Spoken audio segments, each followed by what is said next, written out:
तो hello guys, आज चलो हम देखते हैं कि मुसलमान मुहर्रम क्यों मनाते हैं। तो बिना देरी किए आइए देखते हैं, और इस मुहर्रम के मौके पे हमें जानने को मिलेगा कि मुसलमान लोग मुहर्रम क्यों मनाते हैं। तो आइए शुरू करते हैं।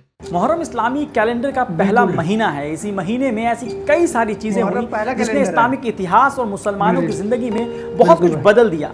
कहा जाता है कि इसी महीने में आदम अलैहिस्सलाम, जिन्हें बहुत सारे लोग एडम कहते हैं, वो पैदा हुए थे। इनके अलावा और भी कई सारे प्रॉफिट और पैगंबर इसी महीने में पैदा हुए थे। लेकिन इन सब के अलावा जो शिया मुसलमान हैं, इसे गम का महीना कहते हैं।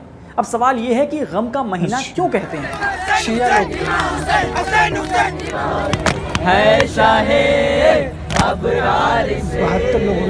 दरअसल इस्लाम के आखिरी पैगंबर हज़रत मोहम्मद मुस्तफ़ा सल्लल्लाहु अलैहि वसल्लम की नाती हज़रत इमाम हुसैन मुहर्रम के इसी महीने की 10 तारीख को इराक के करबला की जंग में शहीद हो गए। उनके साथ 71 लोग और थे जिन्हें यजीद की फौज ने मार दिया था। इसमें इमाम हुसैन के 6 महीने के बेटे अली असगर भी थे।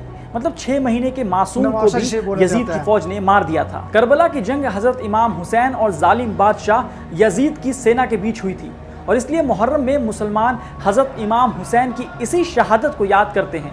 शिया मुसलमान मातम करते हैं। इस दिन को अशूरा के नाम से भी जाना जाता है।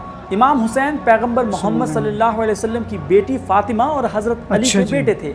हजरत अली को शिया मुसलमान अपना पहला इमाम मानते हैं, मतलब लीडर, और सुन्नी मुसलमान उन्हें अपना चौथा खलीफा।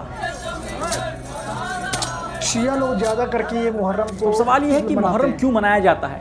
इसकी डिटेल जानने के लिए हम थोड़ा इतिहास के पन्नों को पलटते हैं। हम तारीख के उस हिस्से में चलते हैं जब इस्लाम में खिलाफत यानी खलीफा का राज था। ये खलीफा पूरी दुनिया के मुसलमानों के प्रमुख नेता होते थे।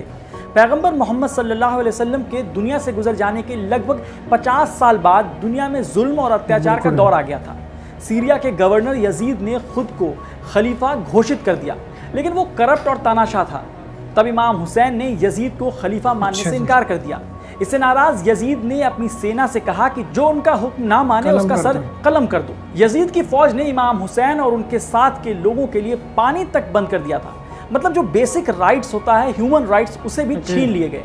जुल्म बढ़ता गया, लेकिन उन लोगों ने सरेंडर नहीं किया। यजीद को बादशाह मानने से इनकार करते रहे, और फिर यजीद की बुज़दिल फौज ने उनकी हत्या कर दी। लेकिन इमाम हुसैन भ्रष्ट, जालिम और अन्याय करने वाले यजीद के सामने झुके नहीं। इमाम हुसैन की शहादत के अलावा उनकी बातें आज भी बहुत कुछ सिखाती हैं। उनकी बातों में अच्छी सोसाइटी बनाने का मंत्र भी छुपा है। चलिए आपको बताते हैं इमाम हुसैन की 5 ऐसी बातें जो आपकी जिंदगी को बदल सकती है। इज्जत के साथ मरना जिल्लत के साथ जिंदगी गुजारने से बेहतर है। अकल उस वक्त तक कामिल मतलब पूरा नहीं है जब तक हक की पैरवी ना की जाए। मतलब अगर आपके पास अकल है तो उसे सही रास्ते में इस्तेमाल करें। सच के रास्ते पर रहो, चाहे वो रास्ता कितना भी मुश्किल क्यों ना हो। बेहतरीन शासक या राजा वो है जो जुल्म को मिटाए और इंसाफ को जिंदा करे।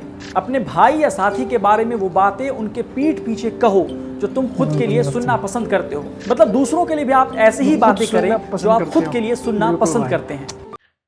माइंड ब्लोइंग भाई। तो ये छोटी सी एक 3-4 मिनट की वीडियो से आपको ये मालूम चला होगा कि लोग मुसलमान जो शिया हो रहे हैं वो क्यों मुहर्रम मनाते हैं, ठीक है ना।